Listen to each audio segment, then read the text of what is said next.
here and welcome to another one of my vlogs.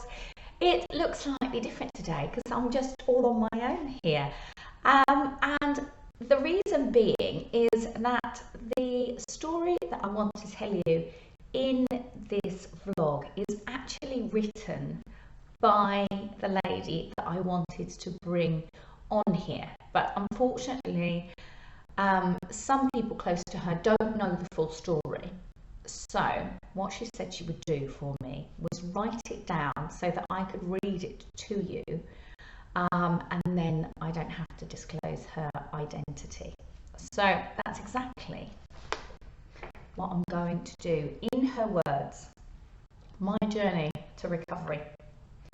So I've always regarded myself as a normal 40-something mum of 3 daughters, a job, average house, and never really thought much more about it. I'm just your average woman. It's only when things get tough or really bad we actually stop to evaluate our life, our future, and even ourselves. I had to do this over the last few years, especially the last year during COVID, and it was at this point that I really took note of where I began my journey, how I managed it, and how much meeting Catherine had changed my life in ways she didn't even know. So having shared my story with her, and the fact that I now come across many in the same boat as I was, I felt together we could help others. This story is about how depression and anxiety can be turned around with fitness, and how fitness can massively help the mind, and I am living proof. My story started 10 years ago after the birth of my last child. A fast labour had resulted in huge back problems for which there was no cure, other than being thrown cocodamol and tramadol for years. It didn't always help with the pain, but it didn't take me long to work out it could fix something else: anxiety. The calm, relaxed feeling you get after a glass of wine. Before I knew it, I had been 3 years and I was hooked now, taking more and more to get the same high. However, people were now beginning to question my continuous repeat prescriptions, and it was getting harder and harder to get. The real wake-up call was one morning. I had equally had a bottle of wine the night before too, and that added to the 20+ tablets I'd taken resulted in me waking up, sweating, shaking, and naked on the floor in fetal position. My girls worried as they thought Mummy was really ill. Turns out I was. I'd overdosed without realising. So after confessing to my GP my little secret, he cut me off completely. No more pills, ever, and go cold turkey. I wasn't expecting this. More tapering off. So this shocked me, and I wasn't prepared. Not to stop the pills, but to have to go back to the panic attacks and anxiety. So for people in this boat, what's the answer? To replace it with something else. So I did, alcohol. I was now in the habit of drinking a bottle of wine a night to relax, unwind and sleep. But this is okay, we all do it, right? It's all over the TV. Bad news, have a drink. There's memes online saying, thank God it's wine o'clock.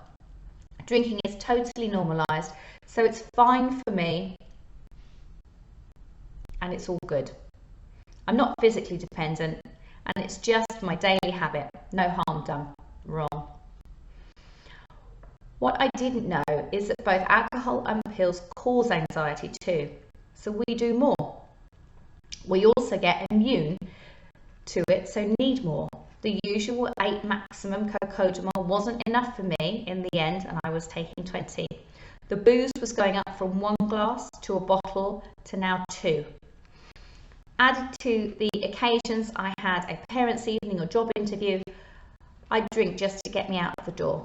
As a single parent with anxiety, I had to function or my kids would never get to school. I wouldn't get that job, or we'd lose our home and go bankrupt if Mummy didn't cope. So I did what I had to do to get this done. Thing is, I wasn't just functioning. None of this was fixing the actual root of the problem. I was becoming mentally weaker, more stressed, but now with a pill and drinking problem. And then when I had my over 40s NHS health check, shocker, my blood pressure was dangerously high, my cholesterol tripled what it should be. Around this time, other things happened too that literally took me to the edge of giving up altogether. A relationship breakup, money worries, I lost any little fight I had to keep trying. For a month, I literally drank even more, having 4 blackout episodes that resulted in 2 ambulance trips to A&E. I told them I'd taken the pills too. I didn't care. I even called my children's dad to say, come and get them as I can't cope. He refused, so I put them in a taxi together at 10 o'clock one evening. I had nothing left in me at all. I had no help, no one to talk to, and this was my rock bottom. My saviour came from a school teacher, was calling in to ask if there were any problems going on. Dad had told them. I cried like a baby and admitted I was a mess. I accepted I needed help and was referred to alcohol and painkiller addiction services. I remember thinking, what a load of rubbish. They can't help me. I'm hardly an alcoholic. Biggest eye-opener ever. Lots of exclamation points.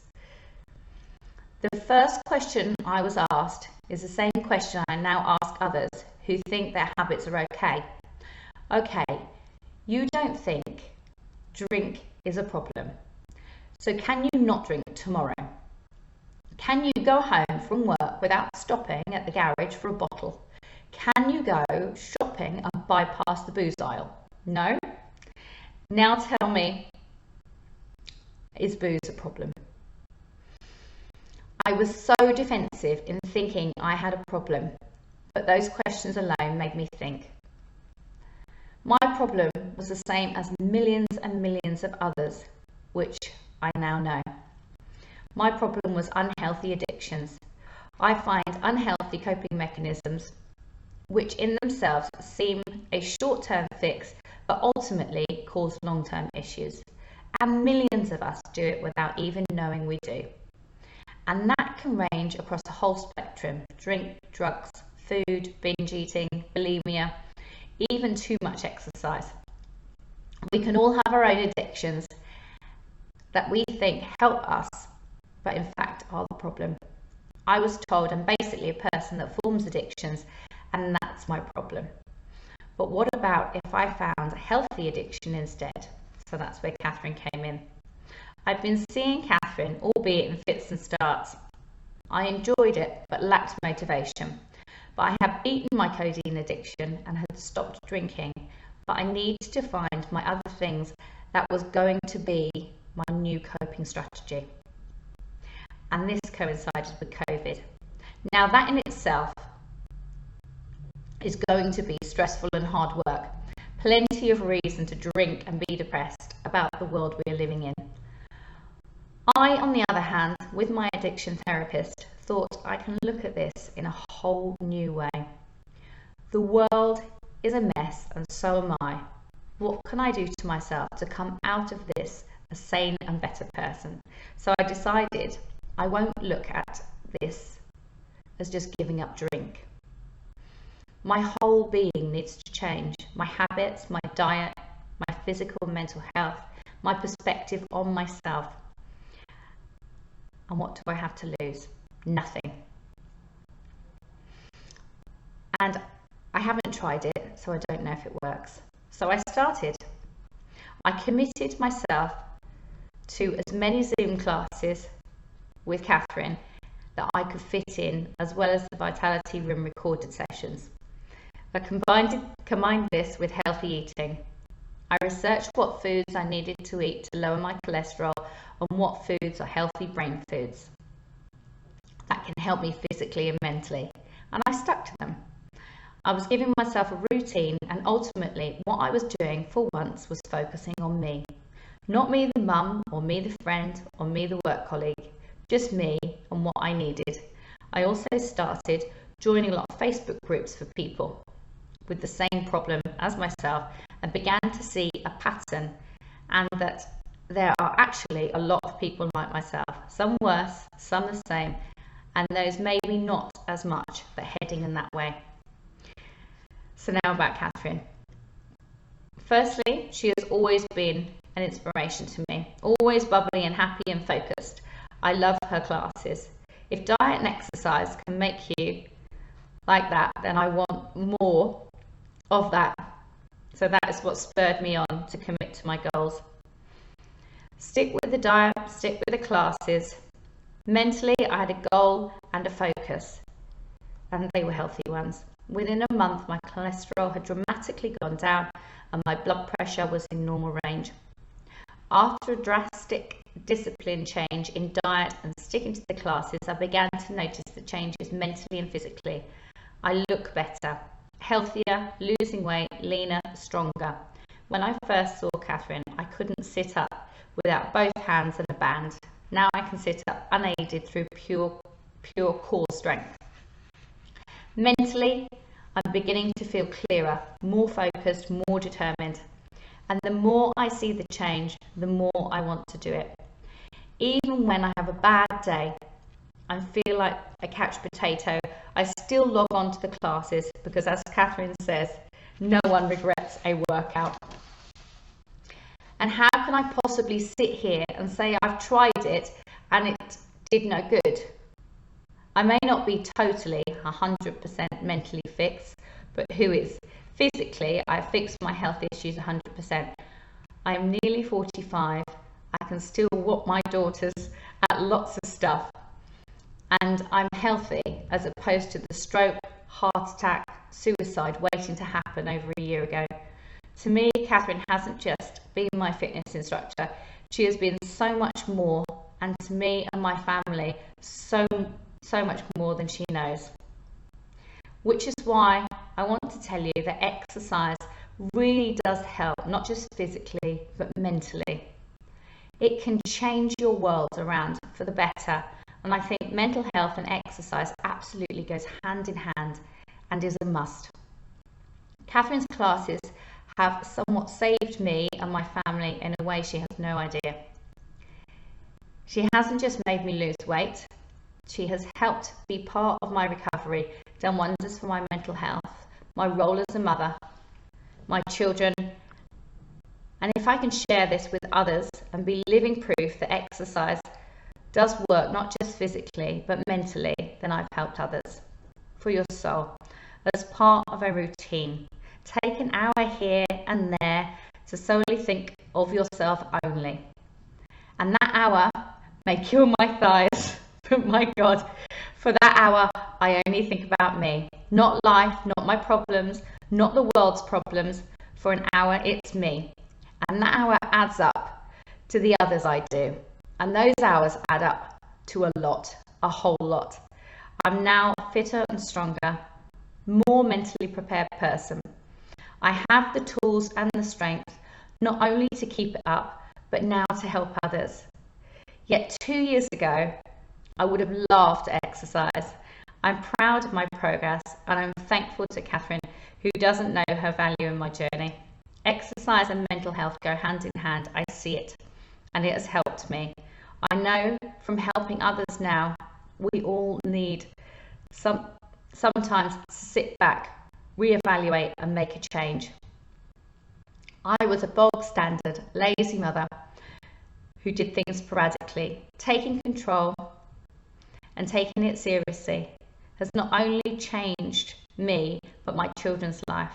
I'm a better person for it, and I thank Catherine. Wow. So I am sure that you join with me in a heartfelt thank you for that honest and really vulnerable story and an insight into something actually I think we probably all in some way could relate to something in that story. The fact that there was a realization of the problem was the pivotal moment there. And I am obviously so grateful and honoured that my work is part of her journey to recovery. She is a shining example, and this story is a shining example of why Vitality Rooms even exists, to make the whole package, the exercise, nutrition and mindset, easily accessible and able to incorporate into our crazy lives. And I just want to really emphasize the fact that prevention is much better and far easier. If you think about that story, is far easier than cure. So if these issues in this story are really relatable to you, please reach out for some help. And if they're not, or perhaps you recognize some bits of it, don't wait until it all completely snowballs. Start to implement just small changes within your lifestyle to create some really healthy habits. And again, if I can help you with that, that's my life's work. I would really be honoured to help you. So I hope that you have found this helpful, and wherever you are right now, I hope you're keeping very well, and I will see you again soon. Bye bye.